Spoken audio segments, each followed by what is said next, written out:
మృత్యునా దాతారమీశం వివిధ ఔషధి.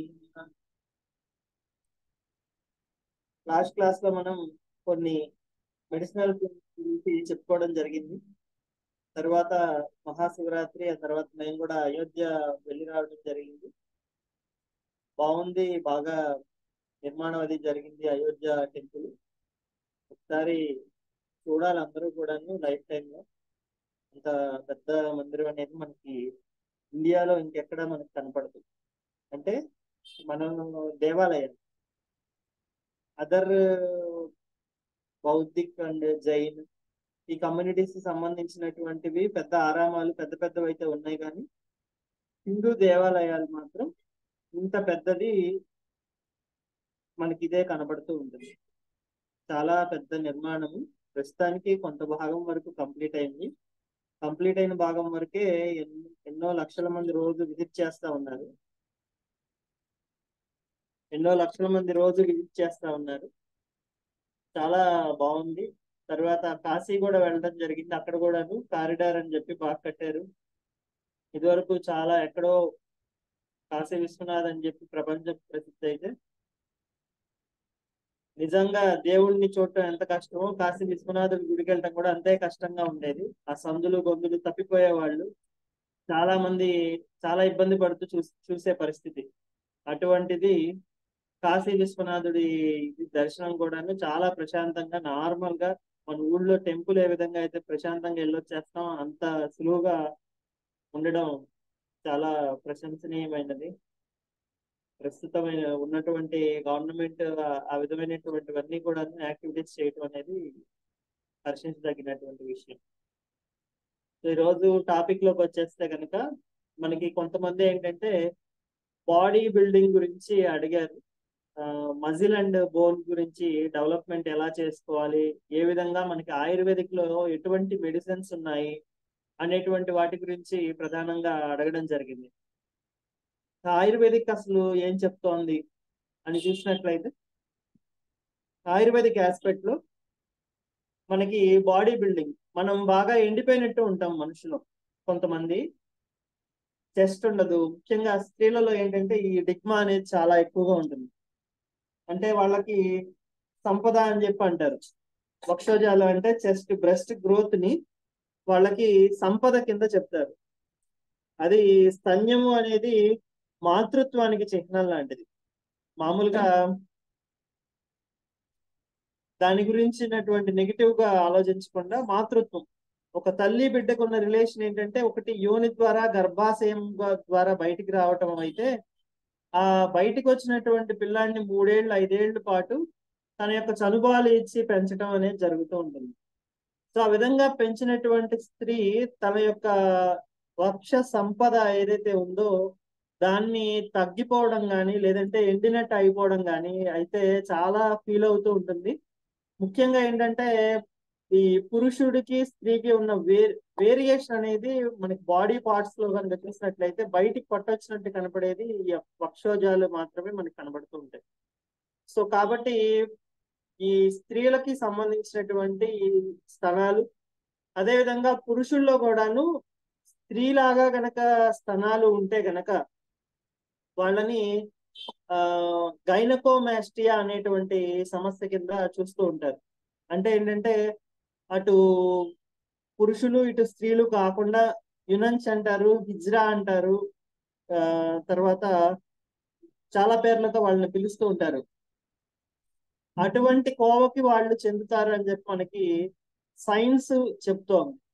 సో కాబట్టి ఆ కండిషన్ ని గైనకోమాస్టియా అని చెప్పి అంటారు. It is a hormonal imbalance produced due to testis అనేటువంటివి ఏవైతే మనకి మనుషుల్లో, ముఖ్యంగా పురుషుల్లో ఎవరికైతే ఈ యొక్క వృషణాలు అని చెప్పి ఉంటాయో కింద రెండు, ఆ వృషణాలు రెండు కూడాను శరీరానికి అంటి పెట్టుకుని ఉండడం కానీ లేదా శరీరం లోపలికి చొచ్చుకుపోయి ఉండడం కానీ గమనించడానికి కుదురుతూ ఉంటుంది ఈ కండిషన్స్ లో. ఆ విధంగా ఉన్నటువంటి వాళ్ళు ఏమవుతుందంటే మీసాలు గడ్డాలు డెవలప్ అవ్వకపోగా వయసుకు వచ్చినప్పటికీ వాళ్ళ శరీరంలో టెస్టోస్టిరాన్ లెవెల్స్ అనేవి తగ్గిపోవడం వల్ల ముఖ్యంగా స్త్రీకి పురుషుడికి డిఫరెన్స్ చూపించేది ఏంటంటే టెస్టోస్టిరాన్ అనేది డిఫరెన్స్ ఎక్కువగా చూపిస్తోంది. ఆ టెస్టోస్టిరాన్ అధికంగా ఉన్నటువంటి స్త్రీ గాని పురుషుడు గాని మ్యాస్కులైన్ ఫీచర్స్ ని అధికంగా ప్రదర్శిస్తారు. వాట్ ఈజ్ మెంట్ బై మ్యాస్కులారిటీ అంటే ముస్టాచ్, బేర్డ్, తర్వాత బాడీ లోపల ఉండేటువంటి మజిల్స్ ఏవైతే ఉంటాయో, అంటే మనం బైసెప్స్, ట్రైసెప్స్ అని చెప్పి మజిల్స్ ఏవైతే ఉంటాయో, ఈ మజిల్స్ లో టోన్ సిటీ అనేది న్యాచురల్ గా ఒక యంగ్స్టర్, ఒక 15 ఏళ్ళ నుంచి 20 ఏళ్ల మధ్యలో ఉండేటువంటి యంగ్స్టర్ తను ఎటువంటి ఫిజికల్ ఎక్సర్సైజ్ చేయకపోయినా చేతిని గట్టిగా పిడికిలు బిగించి దగ్గరికి తీసుకొస్తే మనకి జిమ్ కి వెళ్ళేవాడు ఎలా అయితే ఒక కండల్ని ఎక్స్పోజ్ చేస్తూ చూపించినట్టు ఉంటుందో, ఆ విధంగా న్యాచురల్ గా వాళ్ళకి డెవలప్ అయిపోయి ఉంటుంది అనమాట మజిల్ అనేది. సో ఆ విధంగా డెవలప్మెంట్ అవుతున్నటువంటి కండిషన్ ఏదైతే ఉందో దానికి కారణం, బ్యాక్గ్రౌండ్ కారణం ఏంటంటే ఒకటి మజిల్ ప్రోటీన్ అనేది ఉంటుంది. దాంతోపాటు దానికి కావాల్సినటువంటి supplementations, iron, zinc, magnesium, calcium ఇవన్నీ కూడా ఉంటాయి. అయితే అక్కడ గ్రోత్ అనేది రావటానికి మనం చేయాల్సినటువంటి విధానం ఏంటంటే ఎక్సర్సైజ్ అనేది చేయాలి, అంటే వ్యాయామం అనేది చేస్తూ ఉండాలి. సో ఈ విధంగా స్త్రీ పురుషుల మధ్య వ్యత్యాసాన్ని కనబరిచేటువంటి టెస్టోస్టిరాన్, తర్వాత ఈ స్త్రీలలో ఉండేటువంటి ఈ గ్రోత్ ఏదైతే ఉందో ఆ గ్రోత్ అనేది ఎండిపోయినట్టు ఉండడం, శరీరం అనేది డొక్కలు బయటికి కనబడుతూ ఉంటాయి కొంతమందికి. అంటే మనం మనిషి దగ్గరకు వచ్చినా లేదంటే దూరంగా ఉన్నా వాళ్ళ యొక్క శరీర ఆకృతి అనేది చాలా ఇంపార్టెంట్. స్త్రీ పురుషులు ముఖ్యంగా భార్య భర్త మధ్య కూడా ఈ అన్యోన్యత, అట్రాక్షన్ అనేది డెవలప్ అవడానికి శరీరం అనేది చాలా ప్రధాన కారణంగా ఉంటుంది. చాలా మంది ఏంటంటే మనకి పట్టి పట్టినట్టు ఉండడము, రెండోది ఏంటంటే మనకి పిల్లలు పుట్టేశారు కదా ఇంకా ఏముంది అనుకోవడము, ఇట్లాగా ఇద్దరు పార్ట్నర్స్ లో ఆ థాట్ ప్రాసెస్ అనేది అలాగే ఉంటే బానే ఉంటుంది. కానీ ఏ ఒక్కరికైనా కానీ అది కొంచెం ఇబ్బందికరంగా ఉంటే వాళ్ళల్లో మనస్పర్ధలకి, రకరకాలైనటువంటి అవగేషన్స్ కి కారణం అవుతుంది. సో కాబట్టి శరీర ఆకృతి అనేది కేవలము మనిషి యొక్క బాడీ బిల్డింగ్కే కాకుండా ఆ మనిషి గురించి ఎదుటి మనుషుల్లో కలిగేటువంటి భావనలకి, ఎదుటి మనుషుల్లో కలిగేటువంటి ఉద్రేకాలకి కూడాను అదే కారణంగా మారుతుంది. సో అందుకని మనిషి కేవలం తన యొక్క శరీరం అనేది పెంచుకోవడం అనేది తన యొక్క బరువు పెంచుకోవడానికే కాదు, తను ఇతరుల దృష్టిలో మంచిగా కనబడటానికి, అంటే ఇతను బలంగా ఉన్నాడు. మీరు ఎప్పుడైనా చూడండి, భీముళ్లాగా ఉన్నవాడిని భుజం తట్టి మనం నవ్వటానికి ప్రయత్నం చేస్తామా? సన్నగా ఉన్నవాడిని భుజం తట్టి నవ్వటానికి ప్రయత్నం చేస్తాము. సన్నగా ఉన్నవాడిని హేళనగా, ఎక్కువగా సిల్లీగా తీసుకుని మాట్లాడేటువంటి సందర్భాలు మనకు కనపడతాయి. బలవంతుణ్ణి కనీసం మాట కూడా అనటానికి భయపడుతుంది ఈ సమాజం. సో కాబట్టి మనం ఎప్పుడూ కూడాను బలవంతుడిగానే ఉండాలి. బలవంతం అనేది మనకి చెప్తోంది ఏంటంటే బలం అనేది కేవలము మానసికంగా ఉండేటువంటి బలం ఒకటే కాదు, శారీరక దృఢత్వం కూడా చాలా ఇంపార్టెంట్ అని చెప్తోంది. సో అందుకనే మనకి వివేకానందుడు కూడా ఇనుప నరాలు, ఉక్కు కండరాలు అని చెప్పి చెప్పడం జరిగింది. సో ఆ విధంగా మనం చూసినట్లయితే ప్రతి ఆధ్యాత్మికవేత్త దగ్గర నుంచి ఆరోగ్యాన్ని పట్టించుకునేటువంటి ప్రతి పౌరుడు కూడాను ఆలోచించాల్సినది తమ యొక్క శరీర ఆకృతి మీద కాన్సన్ట్రేట్ చేయాలి. సో ఈ శరీర ఆకృతి అనేది ఏ విధంగా ఉండాలి అనే దానికి ఆయుర్వేదంలో ఏం చెప్పారు అంటే, ఎవరి అంగుష్ట ప్రమాణం ఎలా ఉంటుందో ఆ అంగుష్ట ప్రమాణాలతో ఈ ఎత్తు ఉన్నటువంటి వాడు ఈ బరువు ఉండొచ్చు, ఈ విధంగా సైజెస్ కలిగి ఉంటే బాగుంటుంది అనేది చెప్పడం జరిగింది. సో అది మోడర్న్ టర్మ్స్ లో మనం చూసినట్లయితే ఇంచుమించుగా మనం ఈ రోజు మాట్లాడుకుంటున్నటువంటి బిఎంఐతో ఇంకా అంతకంటే కూడా అడ్వాన్స్ అయినప్పటికీ బిఎంఐ అనేది ప్రజెంట్ మనం తీసుకుంటున్నటువంటి క్రైటీరియా కింద మనం చూడొచ్చు. సో ఈ బిఎంఐ అంటే ఏంటంటే బాడీ మాస్ ఇండెక్స్. దీనిలో ప్రధానంగా మనం చూసేది ఏంటంటే హైట్, వెయిట్ ఒక రేషియోని మనం క్యాలిక్యులేషన్ చేసుకుని ఆ వచ్చినటువంటి పర్సంటేజ్ ఏదైతే ఉందో ఆ పర్సంటేజ్ అనేది ఓవర్ వెయిటా, బిలో అండర్ వెయిటా, లేదంటే నార్మల్ వెయిటా, తర్వాత ఒబెసిటీలో ఉన్నాడా, మార్బిడ్ ఒబెసిటీనా, దానిలో టైప్స్ మళ్ళా ఈ విధంగా మనకి ప్రతిదీ కూడాను ఈ బాడీ వెయిట్ ని బేస్ చేసుకుని నడుస్తూ ఉంటుంది. సో బాడీ వెయిట్ అనేది మనకి ఎంతవరకు ఇంపార్టెంట్ అంటే, మనం అల్లోపతిక్ మెడిసిన్ వాడినా ఆయుర్వేదిక్ మెడిసిన్ వాడినా శరీర ప్రకృతితో పాటు శరీర సౌష్ఠవాన్ని, దేహ ప్రకృతితో పాటు రోగి బలము అని చెప్పి చెప్పబడుతూ ఉంటుంది. రోగి బలాన్ని చూసి వైద్యం అనేది చేస్తూ ఉంటారు ఆయుర్వేద వైద్యులు. సో దాన్ని అల్లోపతిక్ లో బాడీ మాస్ ని బట్టి మెడిసిన్ యొక్క ఇంటెన్సిటీ ఎంత ఇవ్వాలి, ఒక కేజీ బాడీ వెయిట్ కి ఎంత పర్సెంటేజ్ ఆఫ్ మెడిసిన్ అనేది డిస్పర్స్ అవ్వాలి, అంటే మనకి ఇచ్చేటువంటి మెడిసిన్ 24/7 ఏ విధంగా మనం దాన్ని యూటిలైజ్ చేసుకోవాలి, 24 hours లో ఏ విధంగా దాన్ని మనం ఇవ్వాలి, ఎంత డోస్ లో ఇవ్వాలి అనేది ఒక నిర్ణయాత్మక ధోరణి అనేది జరుగుతుంది. సో కాబట్టి మనం ప్రతిదీ కూడాను క్యాలిక్యులేటెడ్ గా ఉంటాం కాబట్టి శరీర ఆకృతిని బట్టి కూడాను మనకి గౌరవము, వస్త్రేణ వపుషా వాచ విద్యయా వినయేన చ వకారై పంచభిర్యుక్త అని చెప్పి మనకి నీతి శాస్త్రంలో మనకి చాణక్యుడు చెప్పడం జరిగింది. ముఖ్యంగా దానిలో మనకు 5 మిగిలిన 5 తెలుసుకోవాలి. వస్త్రము అంటే మనం వేసుకునేటువంటి బట్టలు, ఈ బట్టలు మురిగ్గా ఉండకూడదు, ఉతికినవై ఉండాలి, స్వచ్ఛంగా ఉండాలి. తర్వాత మంచిగా ఈ రోజుల్లో చెప్పాలంటే గంజి పెట్టి ఐరన్ చేసినట్టు ఉండాలి. తర్వాత ఎటువంటి మరకలు పడకూడదు, నలిగి ఉండకూడదు, వాటిని పర్ఫెక్ట్ గా మెయింటైన్ చేసుకోవాలి. తర్వాత వపుషము అంటే ఏంటంటే శరీర ఆకృతి. సో శరీరం ఏ విధంగా బిల్డ్ అయి ఉందో దాన్ని బట్టి మనిషికి. తర్వాత వాచ అంటే మనం ఏ విధంగా మాట్లాడతాం, మనం ఎంచుకునేటువంటి పదజాలం, మనం వాడేటువంటి పదాలు ఎదుటి మనుషులకి క్యాచీగా ఉంటే మనం 10 నిమిషాల నుంచి 1 hour మాట్లాడినా వింటూ ఉంటారు. అలా కాకుండా డబ్బాలో వేసిన గులకరాళ్ళలాగా గలగల గలగల అలా ఉన్నాయి అనుకోండి, ఒక 5 నిమిషాలు అవగానే బా హెడేక్ వచ్చేస్తుందిరా బాబు, ఆపరా బాబు అన్నట్టు ఉంటుంది. సో ఆ విధంగా మనకేంటంటే మనం ఎంచుకునేటువంటి పదాల వల్ల మనం మాట్లాడే మాటకి కూడాను వెయిటేజ్ అనేది ఉంటుంది. విద్యయా వినయనచ, విద్య అనేది ఉండాలి. ఈ విద్య అనేది ఎలాంటిది అంటే మనకి ప్రాక్టికల్ నాలెడ్జ్, థియరిటికల్ నాలెడ్జ్ ఇలా 2 రకాలు ఉంటాయి. మనం అందరం కూడా క్లాస్ లో అందరం కూడా నాతో కలిపి మందారాకులు తలకి పెట్టుకుంటే ఆ జిగురు వల్ల ఈ హెయిర్ లోపల సిల్కీనెస్ అనేది డెవలప్ అవుతుంది అని తెలుసుకుంటాం. ప్రాక్టికల్ నాలెడ్జ్ ఏంటంటే మందార ఆకులు తలకి పెట్టుకోవాలి, ఆకు తీసి కొంతమంది తలలో పెట్టేసి రుద్దే వాళ్ళు ఉంటారు మనలో.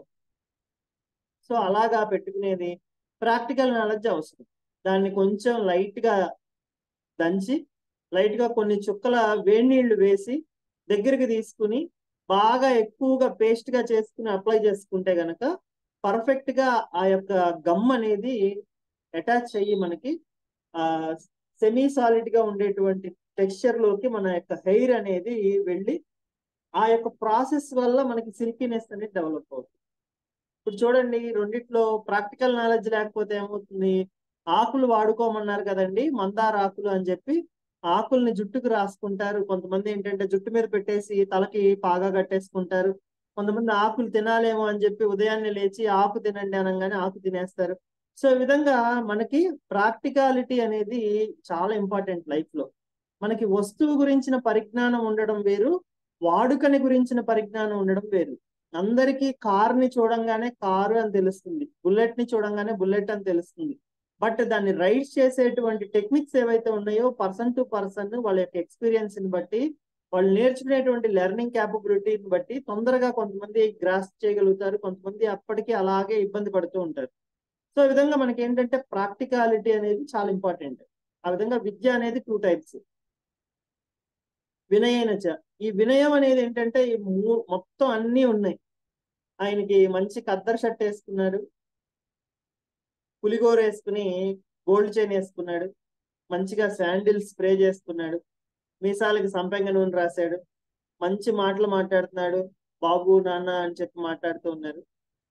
తర్వాత మంచి వొకాబులరీ ఉంది, మంచి స్పీచ్ ఇస్తా ఉన్నారు. ఆయనకి గురువు లేదంటే ఆయనకంటే పెద్ద ఆయన వచ్చారు, నేను మాట్లాడుతున్నాగా కూర్చో అన్నాడు అనుకోండి, అప్పుడు ఏమైపోతుంది, వినయం అనేది కనీసం లేదు. ఇంత చెప్తున్నాడు, కనీసం పెద్ద ఆయన వచ్చాడు, వాళ్ళ గురువు వచ్చాడు, లేదంటే ఇంకొకళ్ళు వచ్చారు, వాళ్ళకి మినిమం గా గౌరవం ఇవ్వాల్సినటువంటి విషయం కూడా మీకు తెలియదని మనం అందరం కూడా ఇక ఎంత బట్టలున్నా, ఎంత పులిగోరున్నా, ఆయన చెప్పేదానిలో ఎంత పాండిత్యం ఉన్నా వినటం చూడటం అనేది మానేస్తాం. సో ఈ విధంగా చేసేటువంటి బిహేవియరల్ యాటిట్యూడ్ అనేది మనకి వినయాన్ని సూచిస్తూ ఉంటుంది. ఈ 5 గనక ఎవరైతే పాటిస్తారో నిత్యము, వాళ్ళ చుట్టూ కూడాను వాళ్ళతో ఉన్నటువంటి వాళ్ళు ఎప్పటికీ వాళ్ళతోనే ఉంటారు, ఎటు వెళ్ళిపోరు.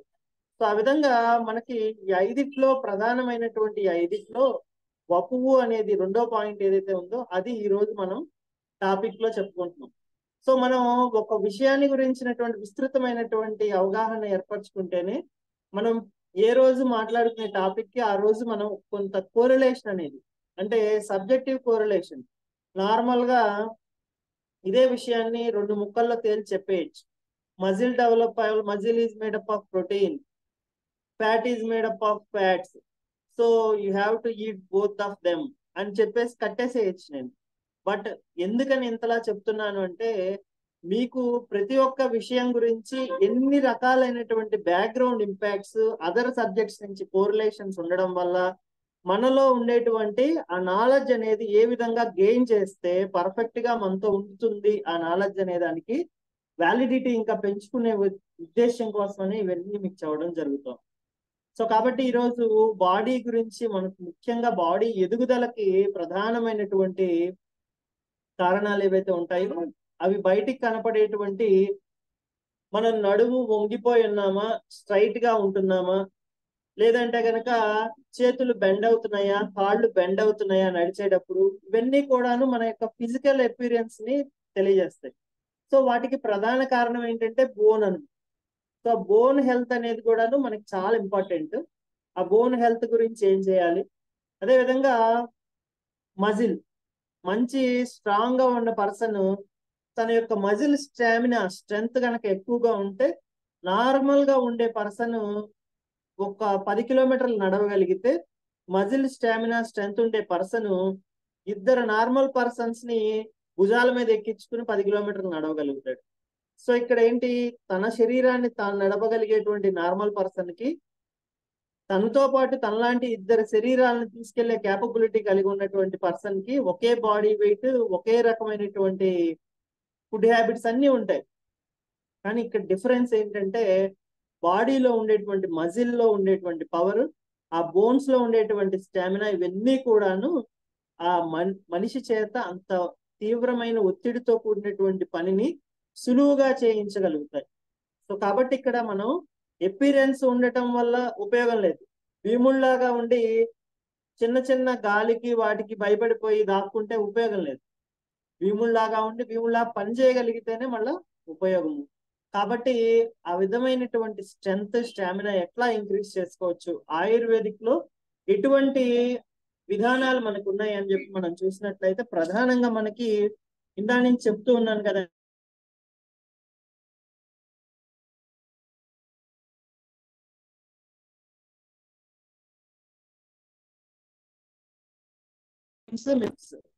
ఇవి కూడా మనకు అవసరం.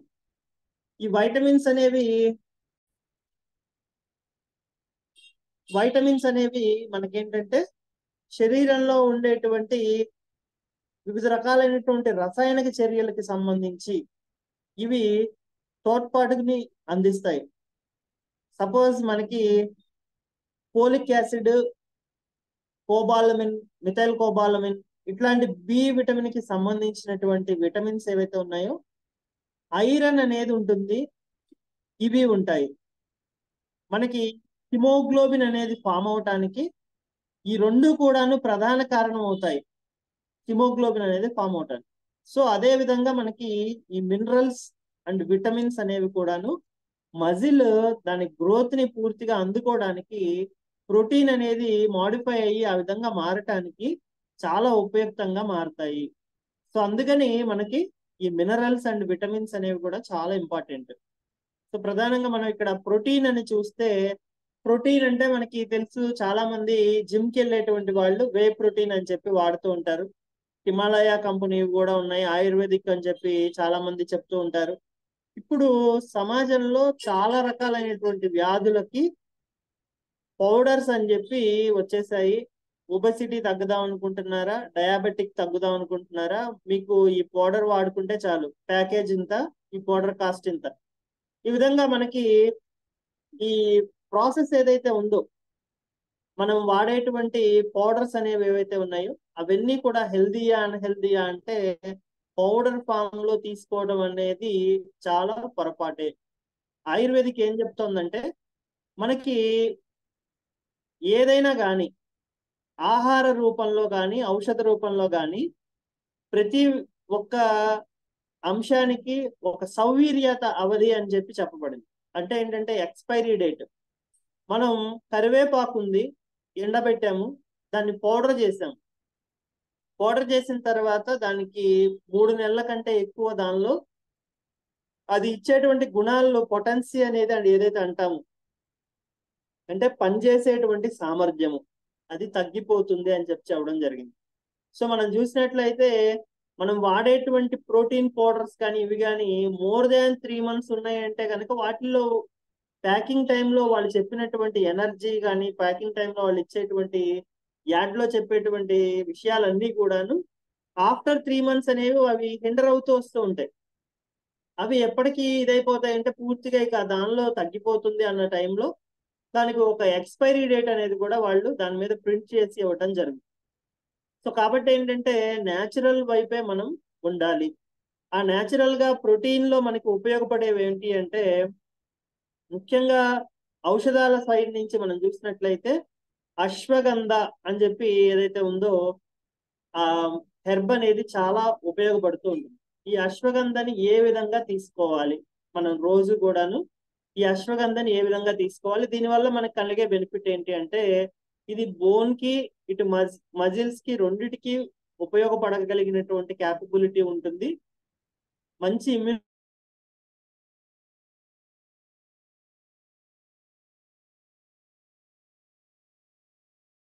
వాటికి సంబంధించినటువంటి పనితీరు ఇవన్నీ కూడాను ఈ యొక్క అశ్వగంధ అనేటువంటి ఈ మూలిక ద్వారా మనం సాధించవచ్చు. చాలా రకాలైనటువంటి అడిషనల్ బెనిఫిట్స్ అనేవి ఉంటాయి. సో ఆ విధంగా మనకి అశ్వగంధ అనేది ఏ విధంగా తీసుకుంటే మంచిది అంటే పాలల్లో మరిగించి గనక పాలల్లో అశ్వగంధ చూర్ణము 1 చెంచా వేసి ఒక 100 ml మిల్క్ దానికి యాడ్ చేసినటువంటి పాలు 50 ml అయ్యే వరకు దాన్ని రెడ్యూస్ చేసి, అంటే అంతసేపు అది స్లోగా స్లిమ్గా అంటే సిమ్ లో పెట్టి మనం బాగా దాన్ని ఉడికించాలి. ఆ విధంగా ఉడికించి తిప్పుతూ ఉడికించి 50 ml రీచ్ అయిన తర్వాత వడగట్టుకుని కొంచెం గోరువెచ్చగా ఉండగా వాటిని కనుక తీసుకున్నట్లయితే ఎవరైతే ఈ విధంగా రోజు చేస్తూ ఉంటారో నిదానంగా గ్రాడ్యువల్ గా వాళ్ళు వెయిట్ పుట్ ఆన్ అవుతారు. తర్వాత వాళ్ళు మజిల్ గ్రోత్ అనేది బాగా డెవలప్ అవుతుంది. బోన్ స్టామినా అండ్ స్ట్రెంత్ కూడా పెరుగుతాయి. ఇక్కడ మీరు చూసినట్లయితే పాలు అనేవి రిచ్ సోర్స్ ఆఫ్ కాల్షియం గా మనం చెప్పుకోవడం జరిగింది. ఆయుర్వేదిక్ లో క్షీరం జీవనీయానం అని చెప్పారు. అదర్ ఆస్పెక్ట్స్ లో ఉండేటువంటి వాళ్ళు రకరకాలైనటువంటి ప్రచారాలు చేస్తూ ఉంటారు. పాలు అనేవి మన కోసం వచ్చేది కాదు, తల్లి తన బిడ్డ కోసం ఇచ్చేది, గేదెకి దూడ కోసం ఇచ్చేది, ఆవు దూడ కోసం ఇచ్చేది, మన కోసం కాదని చెప్పి చాలా రకాల ప్రచారాలు జరుగుతున్నాయి. కానీ అవేవి పట్టించుకోకండి. ఎందుకు అంటే ప్రామాణికంగా మనకి కొన్ని రూల్స్ అనేవి సైంటిఫికల్లీ ప్రూవ్ అయిన తర్వాత ఏర్పరిచినటువంటి ఉంటాయి. ఆ విధంగా ఆయుర్వేదిక్ లో చెప్పినటువంటివి అన్ని కూడాను మాహిష్మతి సామ్రాజ్యంలో మాహిష్మతి మహారాణి చెప్పిందే శాసనం అయినట్టు ఆయుర్వేదిక్ లో చెప్పింది శాసనం లాంటిది. అది ప్రతిదీ కూడాను మనం ఆచరించి అది రైటా రాంగా అని నిరూపించుకునేటువంటి సామర్థ్యం దానికి ఉన్నాయి. సో ఇప్పుడు చెప్పేటువంటి వాళ్ళు ఎవరికి కూడాను అటువంటివి ఏమి కుదరదు.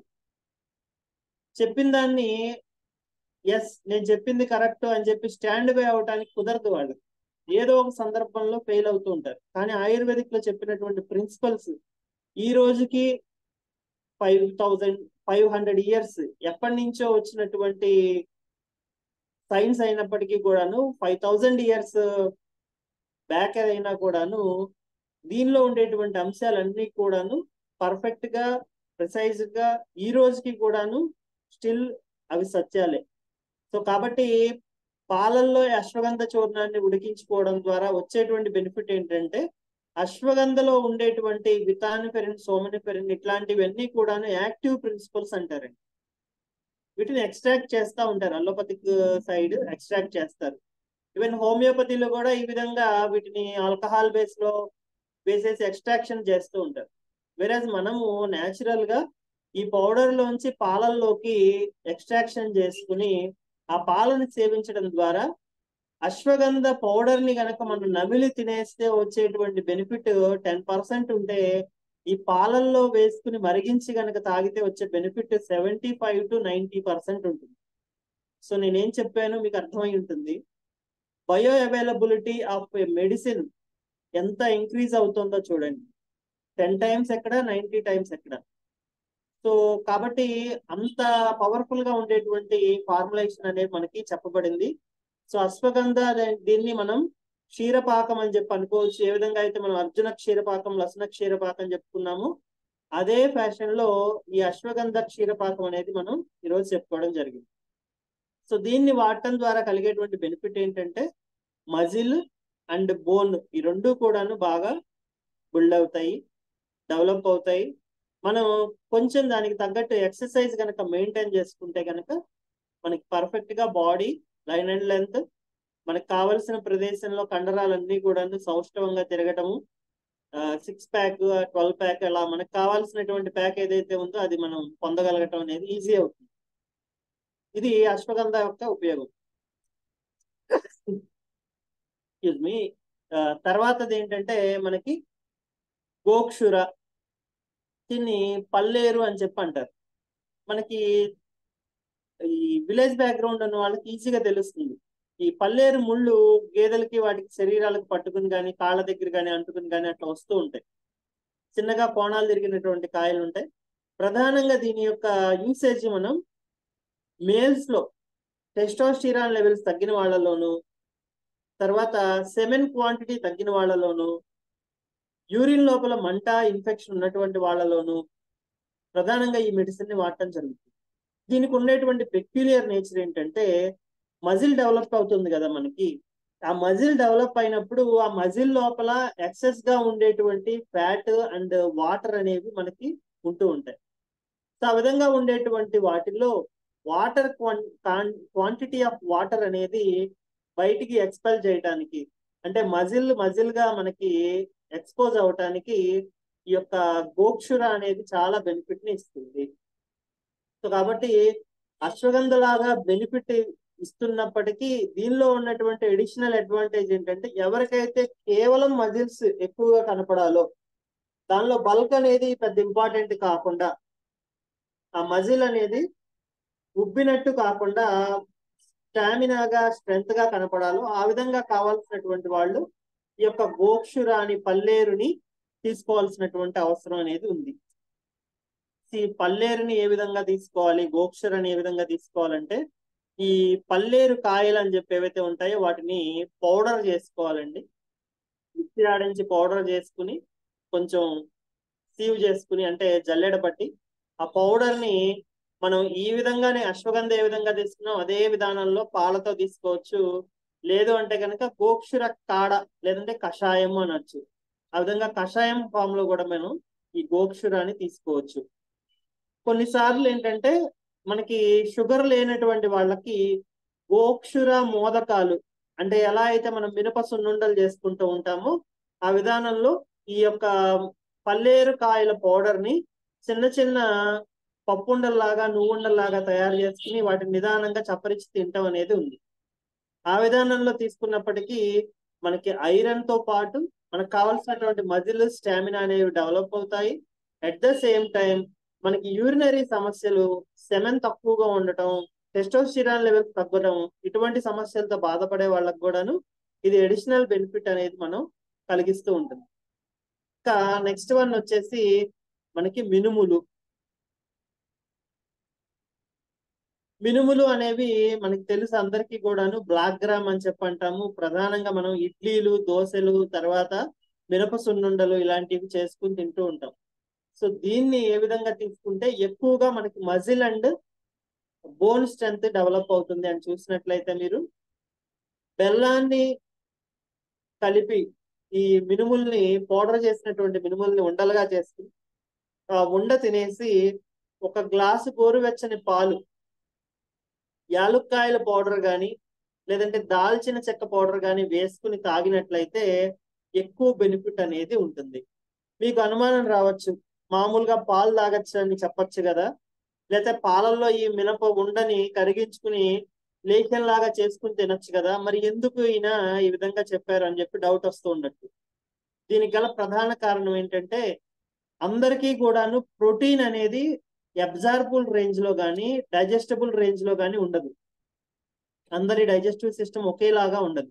కొందరికి డైజెస్టివ్ కెపాసిటీ అనేది బై బర్త్ తక్కువగా ఉంటుంది. అటువంటి వాళ్ళకి ఏంటంటే ఈ విధంగా పాలల్లో ఇలాచీ కానీ లేదంటే దాల్చిన చెక్క కానీ లేకపోతే మిరియాల పౌడర్ కానీ వేసుకుని తీసుకున్నట్లయితే వాళ్ళల్లో ఈ డైజెస్టివ్ క్యాపబిలిటీ అనేది ఇంక్రీజ్ అవుతుంది. So protein digestion, assimilation, absorption అనేటువంటి మూడు కాన్సెప్ట్స్ ద్వారా మనకి లోపలికి తీసుకున్నటువంటి ప్రోటీన్ అంతా కూడాను బాగా డైజెస్ట్ అయ్యి అది డైజెస్ట్ అయినది లోపలికి అబ్జార్బ్ అయినటువంటిది పూర్తిగా బాడీలోకి వెళ్ళి కరెక్ట్ గా మజిల్ గ్రోత్ గా బోన్ గ్రోత్ గా ఫామ్ అవటంలో మనకి చాలా ప్రధాన పాత్ర పోషిస్తుంది. ఈ ప్రతిదీ కూడాను మనం అశ్వగంధ తెలుసు మనకి, ఈ వినియోగించుకునేటువంటి విధానం అనేది చాలా ఇంపార్టెంట్. దీన్నే అనుపానము అని చెప్పి అంటారు ఆయుర్వేదిక్ లో. అలోపతిక్ సిస్టమ్ లో కానీ లేదంటే కెమిస్ట్రీకి సంబంధించిన బేస్ లో ఉన్నటువంటి వాళ్ళు, ఫార్మసీ బేస్ లో ఉన్నటువంటి వాళ్ళు దీన్నే కేటలిస్ట్ అని చెప్పి అంటారు. ఇదేం చేస్తుందంటే ఒక రసాయనిక చర్యని ఫాస్ట్ గా జరిగి దాని యొక్క ఇంపాక్ట్ అనేది తొందరగా వచ్చేట్టు చేస్తుంది. అదేవిధంగా ఈ అనుపానం అనేది ప్రధానమైనటువంటి యూసేజ్ కి మనం దేన్ని వాడతామో దాని యొక్క రిజల్ట్ అనేది ఫాస్ట్ గా బాడీ మీద వచ్చేదానికి ఉపయోగపడుతూ ఉంటుంది. సో అందుకని మీరు ఎప్పుడు కూడా ఆయుర్వేదిక్ డాక్టర్ ని కలిసినప్పుడు ఈ మెడిసిన్ ని పర్టికులర్ గా ఏ విధంగా అయినా వాడితే మంచిదో చెప్పండి, మేము అలాగే వాడతాం అని చెప్పి అడిగితే ఖచ్చితంగా మీకు చెప్పడం జరుగుతుంది. నవే డేస్ ఏమైపోతుందంటే టాబ్లెట్స్ ఫామ్ లోను అదే విధంగా టానిక్ ఫామ్ లోను మెడిసిన్స్ అనేవి అవైలబుల్ రావడం వల్ల కుదిరిన టైంలో ఏదో టైంలో ఎలా పడితే అలాగా వాడేయటం జరుగుతుంది. సో అలా వాడితే దాని యూసేజ్ అనేది చాలా తక్కువ మాత్రమే మీరు పొందగలుగుతారు. నేను చెప్పదలుచుకుంది ఏంటంటే ఆయుర్వేదిక్ మెడిసిన్ ని దాని యొక్క సూత్రాలను అనుసరించి ఎవరైతే వాడతారో వాళ్ళల్లో ఇంపాక్ట్ అనేది చాలా త్వరితగతిన కలుగుతుంది. అలా కాకుండా మన ఇష్టం వచ్చిన టైంలో మన ఇష్టం వచ్చినట్టు అలా వాడితే కనుక దాని ఇష్టం వచ్చిన టైంలో అది రిజల్ట్ ఇస్తుంది తప్ప మనం సత్వరంగా వెంటనే మన యొక్క సమస్య నుంచి బయటపడేటువంటి మార్గం అయితే దొరకదు. సో కాబట్టి ఎప్పుడు కూడాను మెడిసిన్ తీసుకునేటప్పుడు అనుపానాన్ని తెలుసుకుని ఏ విధంగా వాడాలి, ఎంత ప్రమాణంలో కలుపుకోవాలి, డైల్యూషన్ ఎంత ప్రమాణంలో చేసుకోవాలి అనేది ప్రతిదీ కూడాను తెలుసుకుని వైద్యుడి ద్వారా మీరు దాన్ని ఆచరించినట్లయితే ఖచ్చితంగా రిజల్ట్స్ అనేవి పాజిటివ్ గా ఉంటాయి. సో ఇప్పుడు మనం ప్రధానంగా మూడిటి గురించి చెప్పుకున్నాము. ఒకటి అశ్వగంధ చూర్ణము. దీన్ని ఒక చెంచా మోతాదు 100 ml మిల్క్ లో కలిపి 50 ml అయ్యే వరకు దాన్ని రెడ్యూస్ చేసి ఆ 50 ml ని వడగట్టుకుని తాగటం. రెండోది గోక్షుర. దీన్ని 3 విధాలుగా తీసుకోవచ్చు. అయితే పాలు అశ్వగంధ లాగా లేదంటే కషాయం లాగా. ఈ కషాయం కూడా ఎలా అంటే టీ డికాక్షన్ లాగా మరిగించుకోవడం అండి. టీ డికాక్షన్ ఎలా అయితే నీళ్లు కలిపేసి సగం అయ్యే వరకు డికాక్షన్ కలర్ వచ్చే వరకు మనం అలా ఉంచుతాము, ఆ విధంగా దీన్ని కూడా మనం బాయిల్ చేసుకుని తాగొచ్చు. రెండోది మనకి దీన్ని మోదకాలు, గోక్షుర మోదకం అని చెప్పి తయారు చేసుకోవచ్చు. చిన్న చిన్న మనం పప్పుండ నువ్వులుండ అలా చేసుకున్నట్టు చేసుకుని తీసుకోవచ్చు. సో ఈ విధంగా మనకి ఏంటంటే గోక్షుర గురించి కూడాను 3 రకాలైనటువంటి వినియోగ విధానాలు తెలిసినాయి. తర్వాత మినుముల్ని ఇడ్లీల రూపంలోను దోశల రూపంలో అలా రెగ్యులర్ గా మనం తింటూ ఉంటాము. ఆ విధంగా కంటే కూడాను మనకి పౌడర్ ఫామ్ లో మినప సున్నుండ లాగా చేసుకుని బెల్లంతో చేసింది, దాంతో పాటు అనుపానంగా మిరియాలు గాని యాలుకలు గాని దాల్చిన చెక్కతో కలిపినటువంటి పాలని కనుక తీసుకుంటే అబ్జార్ప్షన్ రేట్ ఎక్కువగా ఉంటుంది అని చెప్పి చెప్పడం జరిగింది. ఇక రిమైనింగ్ వి మనకి ఉండేటువంటి ప్రోటీన్ వచ్చేటువంటి దాల్స్ చాలానే ఉన్నాయి. ప్రధానంగా దానిలో చూసినట్లయితే మనకి ప్రధాన ద్విదళ ధాన్యాల్లో కందిపప్పు, మినపప్పు చెప్పేస్తున్నాం, కందిపప్పు, పెసరపప్పు అనేవి ప్రధానంగా కనబడుతూ ఉంటాయి. ఆ తరువాత వచ్చేసి నెక్స్ట్ మనకు ఉపయోగపడేటువంటిది ఏంటంటే బాదము, అక్రూడు, ఈ విధంగా ఉండేటువంటివన్నీ కూడా మనకి కనబడటం జరుగుతుంది ఆఫ్టర్ క్లాస్ లో ఒక 1 అవర్ తర్వాత.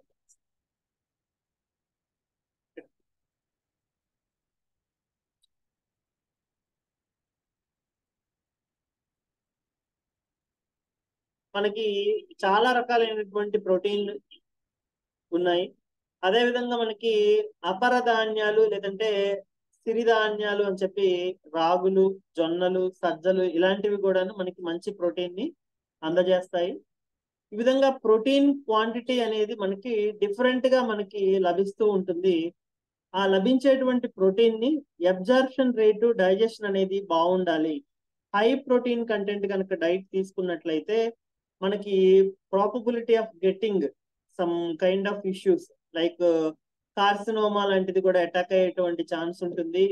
ఒకే విధానంలో కనుక ఫ్రూట్ తీసుకున్నట్లయితే ఏదన్నా, లేదంటే ఒకే విధానంలో ఫుడ్ తీసుకున్నట్లయితే మనకి కార్సినోమా వస్తుంది, లేదంటే ప్రాణాంతకం అని చెప్పి మనం స్టార్టింగ్ క్లాసెస్ లో ఆయుర్వేదిక్ క్లాసెస్ లో చెప్పుకున్నాం. ఏకరసాభ్యాసో ఆయుషో హ్రాసకరాణం అనేటువంటిది సూత్రం దానికి. అంటే ఒకే విధమైనటువంటి లైఫ్ స్టైల్, ఒకే విధమైనటువంటి డైటింగ్ స్టైల్ అలా గనక మనం మెయింటైన్ అయితే ఎటువంటి మార్పుల్ని పాటించకపోతే ఖచ్చితంగా మనం తొందరలోనే ఇది అవుతాము అని చెప్పి చెప్పడం జరిగింది. సో ఆ విధంగా మనకి ఏంటంటే ఈ ఉండేటువంటి పాసిబిలిటీస్ ఏవైతే ఉన్నాయో ఆ పాసిబిలిటీస్ అనేటువంటి వాటిని మనం చూసుకుంటూ ఉండాలి. ప్రధానంగా ఈ ప్రోటీన్ కి సంబంధించి డైజెషన్ క్యాపబిలిటీ పెంచుకోవడానికి మనకు ఉండేటువంటి మార్గాల్లో ఇందా చెప్పినట్టు స్పైసెస్ అనేవి ఉపయోగపడతాయి. ఇంగువ, జీలకర్ర, తర్వాత ధనియాలు, దాల్చిన చెక్క, లవంగాలు, మిరియాలు, ఇలాచి ఇట్లాంటివన్నీ కూడాను డైట్ లో తీసుకుంటే ప్రోటీన్ తీసుకునేటప్పుడు మనం ఆ ప్రోటీన్ ని యూటిలైజ్ చేసుకునేటువంటి క్యాపబిలిటీ పెంచుకోగలుగుతాం. అదే విధంగా ఫ్రూట్స్ లో ప్రధానంగా బొప్పాకాయ ఏదైతే ఉందో దానికి కూడాను ప్రోటీన్ ని డైజెస్ట్ చేసి అసిమిలేట్ చేసేటువంటి నేచర్ ఉంది. అదే విధంగా ఈ పనస పండు, తర్వాత యాపిల్ పండు, వీటికి కూడాను ఈ యొక్క ప్రోటీన్ డైజెషన్ క్యాపబిలిటీ అనేది ఎక్కువ మనకి కనబడుతూ ఉంటుంది. అందుకే మనకి ఏం చెప్తారంటే బొప్పాయి కానీ యాపిల్ కానీ ఇవన్నీ కూడాను పథ్యంగా మనం వాడాల్సినటువంటి సమయాల్లో కూడాను ఎటువంటి సందర్భంలో అయినా వాడుకోదగినటువంటి ఫ్రూట్స్ జాబితాలో మనకి కనబడటం జరుగుతుంది. సో ప్రోటీన్ అనేది తీసుకోవడం ఒకటే కాదు, దాన్ని డైజెస్ట్ చేసుకోవాలి, ఎసిమిలేట్ చేసుకోవాలి, అబ్జార్ప్షన్ చేసుకోవాలి అంటే కనుక మనం ఈ యొక్క నియమాలను అనేటువంటివన్నీ కూడాను పాటించాలి. సో ప్రోటీన్ ఇచ్చేటప్పుడే మనం పాలు, పాల సంబంధితమైనటువంటి పదార్థాలు అంటే జున్ను, తర్వాత పెరుగు, వెన్న, నెయ్యి, ఈ విధంగా డిఫరెంట్ ఫార్మ్స్ అనేవి మనకి కనబడుతూ ఉంటాయి. అయితే ఈ జున్ను అనేది అందరికీ పడదు. పెరుగు అనేది 40 years అబోవ్ వాళ్ళు తీసుకోవడానికి మంచిది కాదు. రాత్రిపూట ఎవరు కూడాను పెరుగు తినకూడదు. ఇట్లా కొన్ని నియమాలు అనేవి ఉన్నాయి ఆయుర్వేదిక్.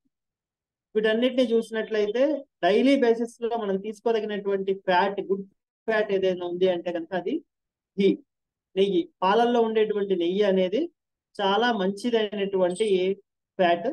సో దాన్ని ఎవరైతే కనుక రోజు తీసుకుంటూ ఉంటారో వాళ్ళకి కాల్షియం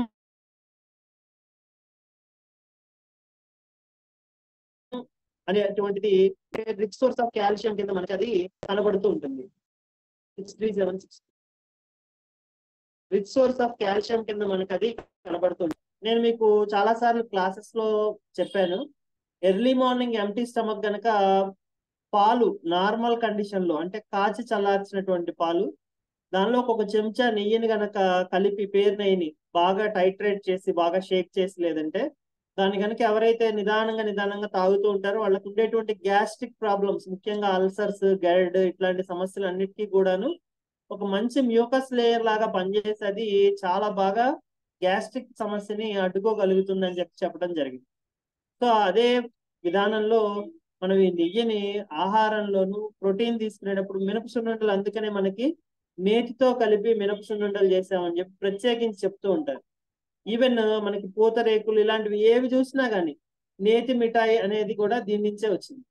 అదే విధానంలో మనకి కొన్ని రకాలైనటువంటి ప్రోటీన్స్ శనగల రూపంలోను, తర్వాత సోయాబీన్స్, బఠానీలు, దానికి సంబంధించినటువంటి బై ప్రొడక్ట్స్, శనగపిండి, ఇట్లాంటి వాటి రూపంలో కూడా మనం విరివిగా వాడుతూ ఉంటాము.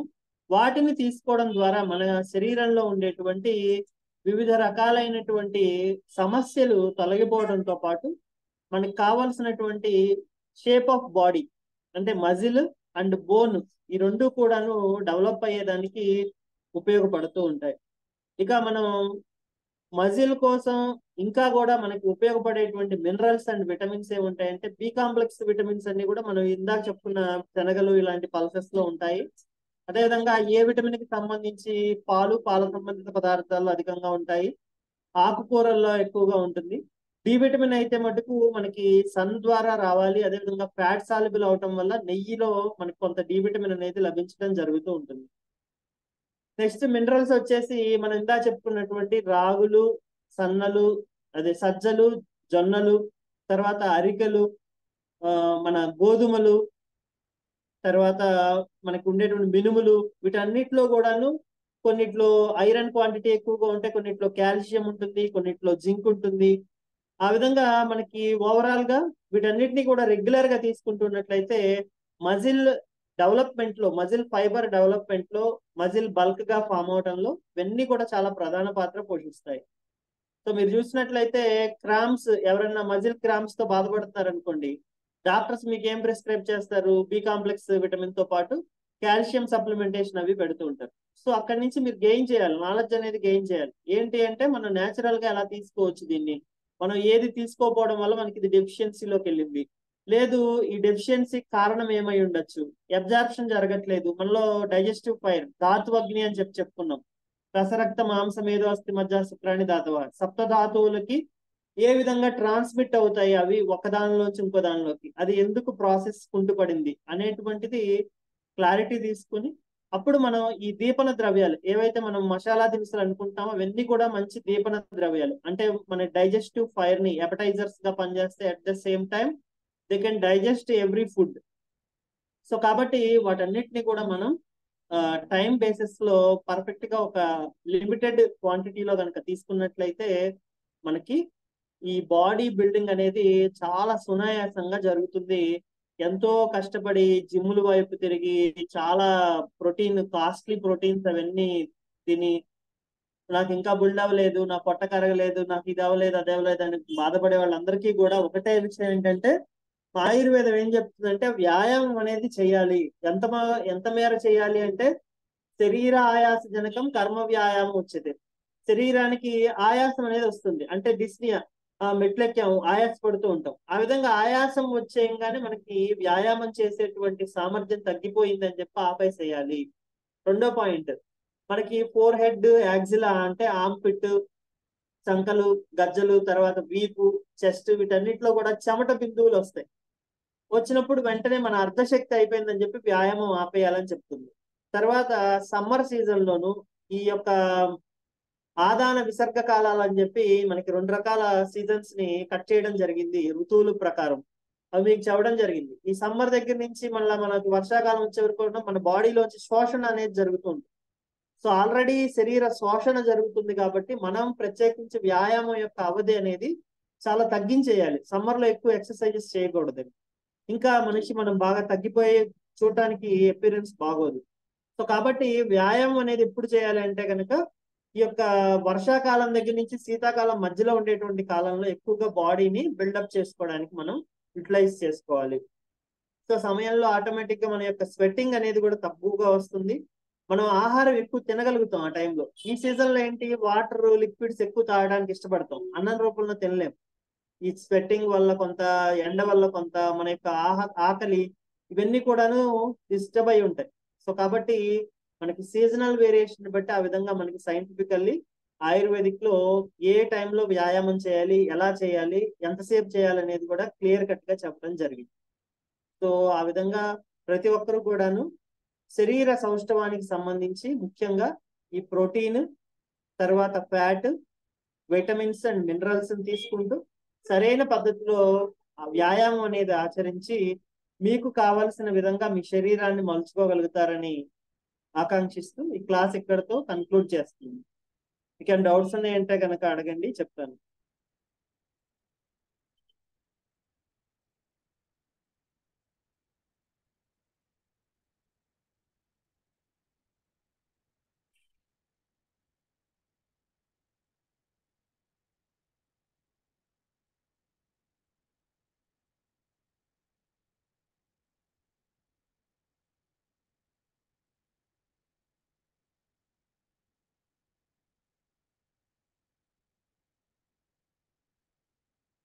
నమస్తే సార్. నమస్తే అండి చంద్రశేఖర్ గారు. కిరణ్ గారు కిరణ్ అండి. కుమార్ సార్. కిరణ్ అవును గారు. సార్. సార్ బాగా జరిగింది సార్ ట్రిప్. ట్రిప్ బాగా జరిగిందండి, రాముడి దయ వల్ల అంతా సవ్యంగా జరిగింది, ఎక్కడ ఇబ్బంది ఓకే పడలేదండి. ఓకే ఓకే అక్కడ సార్. క్లైమేట్ కానీ ఎన్విరాన్మెంట్ అంబియన్స్ అంటారు కదా, అదంతా ఆ, కూడాను చాలా పర్ఫెక్ట్ గా మెయింటైన్ చేస్తున్నారండి. Okay okay. ఈవెన్ స్ట్రీట్స్ అవి కూడాను మెయింటెనెన్స్ పర్ఫెక్ట్ గా జరుగుతోంది. మనకి తిరుమల ఏ అకామిడేషన్ విధంగా అయితే ఉంటుందో తిరుమల అకామిడేషన్స్ ఎట్లా ఉన్నాయి మాడకూడదు. సార్? తిరుమల అకామిడేషన్స్ ఎట్లా ఉన్నాయి? పెట్టినట్టే ఉంటుందండి.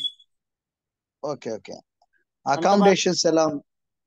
అకామిడేషన్స్ ఎలా ఉన్నాయి సార్? అకామిడేషన్ వైజ్ మేము వెళ్ళింది ఏంటంటే ఈ ఆరోగ్య దీని తరపున మనకి దీనికి సంబంధించి ఆర్ఎస్ఎస్ కి సంబంధించినటువంటి కరసేవ దీని కింద వెళ్ళామండి. ఓకే కరసేవ దానిలో వెళ్ళటం వల్ల అకామిడేషన్ అవి కూడా చాలా డిఫరెంట్ గా, అంటే వాళ్ళతో పాటు ఉండడం అనేది చేయాలి మనం. ప్రైవేట్ అకామిడేషన్ ట్రై చేయలేదు మనం కూడాను, కొత్త ప్లేస్ ఎలా ఉంటుందో తెలియదు కాబట్టి. Okay okay. సో మనం అదే అదే. వాళ్ళతో పాటు పెద్ద టెంట్స్ అవి ఉన్నాయి. అసలు ఎప్పుడు చూసుండమండి అంత పెద్దవి. మామూలుగా వింటమే మనం ఈ ఓకే ఆకాశం అంతా పందిరేశారు, భూమి అంతా పేటేశారు అట్టా ఉంటుంది కదా వర్ణన. ఓహో, ఓకే సో ఓకే. అంతలా ఉన్నాయన్నమాట. అంటే టెంట్స్ ఒక్కొక్కటి 500 to 1000 కెపాసిటీ టెంట్స్ అండి అవి. ఓ ఓకే ఓకే. చాలా పెద్దది. అందులోనూ ఉమ్, మేము లోపల దాకా నడిచి వెళ్ళడానికి ఒక 3 kilometers వే అండి. చుట్టూ ఉమ్. గోధుమ పొలాలు, ఓ చుట్టూ వీట్. వీటి ఓకే. వీటి పొలాలండి. పొలాల్లో వేశారు దీన్ని. ఓహో, చాలా రిసీవింగ్ అది కూడాను చాలా పర్ఫెక్ట్ గా ఉందండి. వాళ్ళు కంకణం కట్టుకున్నారు అంతే, అయోధ్య అనే దాన్ని మనం బాగా చేయాలి, అంతే అంతే. మంచి పిలిగ్రిమేజ్ చేయాలి, ఆ, తగ్గకూడదు అంతే. రాముడు రాముడు తగ్గడం ఏంటన్నట్టు ఆ, చాలా కష్టపడుతున్నారు. ఆ, అది చాలా ఇంప్రెసిబుల్ బాగా. అండి. అసలు అది చూస్తే గానీ మనం చెప్పలేమన్నమాట. ఒక్కొక్కరికి ఒక్కో రకమైన ఫీలింగ్ వస్తూ ఉంటుంది. Okay okay. ప్రెస్టేజీ లాగా తీసుకున్నారులేండి బాగా. చాలా అండి, చాలా. ఆ, అదే. టర్న్ ఓవర్ కూడా అక్కడ పాట ఉంటుంది దగ్గర కదండి, దగ్గర. త్యాగరాజ స్వామిదేమో మనకి తక్కువేమి మనకు రాముండు ఒక్కడుండు వరకు అని. అది అది. అసలు దేనికి తక్కువ లేదండి. తినడానికి కానీ ఉండటానికి కానీ ఏ ఇబ్బంది పడాల్సిన అవసరం లేదు, అంత ఇదిగా ఉంటుంది. ఫుడ్ అంతా కూడా ఫ్రీగా పెడుతున్నారా సార్ వాళ్ళు ఇంకా? ఆ వాళ్ళు చాలా మంది, చాలా సంస్థలు ఇవన్నీ కూడాను ఫార్వర్డ్ వచ్చి చాలా బాగా చేస్తున్నారండి. Okay okay. ఈవెన్ ఎక్కడ కూడా అదే. టెంపుల్ లో చిన్న టోకెన్ ఆఫ్ ఇది కూడా లేదు. అంటే టికెట్ కట్టించుకోవడం అని కానీ, లేదంటే ప్రసాదాలకి టోకెన్స్ అని కానీ ఏం లేదండి. ఓకే మనం ఓపెన్ గా ఓకే ఏమైనా ఇవ్వదలుచుకుంటే అక్కడ అది కూడా రామ జన్మభూమి ట్రస్ట్ ఫండ్ కింద కలెక్ట్ చేస్తున్నారు. Okay okay for building and brought up of Mandir. Okay. మనుషుల ఓన్లీ విజిటింగ్ ఎవరు ఇన్వాల్వ్మెంట్ లేదు. విజిటింగ్ ఇన్ ఓన్లీ అయోధ్య ఒకటేనా సార్? ఏమంటారండి? అయోధ్య ఒకటే విజిట్ చేసినారా పక్కన? లేదండి, అయోధ్య లోపల ఇంకొకటి ఓల్డ్ హనుమాన్ టెంపుల్ ఒకటి ఉందండి. ఆ, హనుమాన్ గడి అని చెప్పి టెంపుల్ ఉంది. ఆ, అది నియర్ బై రామ్ మందిర్ అండి, 2 kilometers డిస్టెన్స్ లో ఉంటుంది. ఓకే అది చూసాము. తర్వాత మనకి సరయూ నది, అక్కడే లతా మంగేష్కర్ సర్కిల్ అని చెప్పి పెద్ద వీణ అది పెట్టారు ఫోటో. Okay okay. ఉమ్, తర్వాత ప్రతిదీ కూడాను చాలా పర్ఫెక్ట్ గా ఎక్కడో ఉన్నట్టు ఉంటుందండి. అంటే ఒక ఊరిలో ఉమ్. ఒక ఊరిని ఒక రాజప్రసాదంలో ఉన్న ఫీలింగ్ కలిగించే విధంగా మొత్తం ఆర్కిటెక్చర్ అంతా ప్లాన్ చేశారండి. మొత్తం మారిపోయింది. ఆ ఆ రామ మందిరం చుట్టూ సరౌండింగ్ ఉన్నటువంటి ఊరు మొత్తం కూడా మనం ఓకే. రాజమహల్లో ఒక ప్లేస్ నుంచి ఇంకో ప్లేస్ కి వెళ్ళడానికి కారిడార్ ఇవన్నీ ఎలా ఉంటాయి ఆ విధంగా తయారు చేశారండి. ఓ ఆ అదేలే. లైట్ అయితేనేమి, స్ట్రీట్ లైట్, వాటికి పెట్టిన థీము, ఎవ్రీథింగ్ ఓకే. చాలా బాగా చేశారు.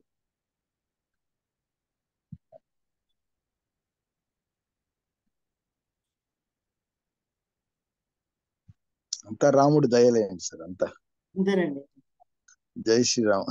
జై అంతే. శ్రీరామ్. ఉమ్.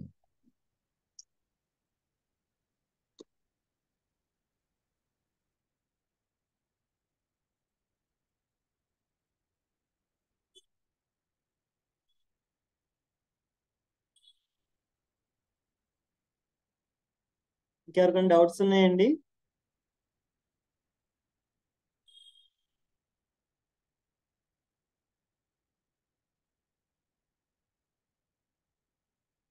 ఈ రోజు క్లాస్ ఇక్కడితో కన్క్లూడ్ చేస్తున్నాను.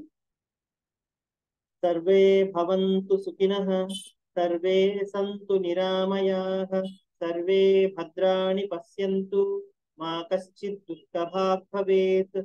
ఓం శాంతి శాంతి శాంతి.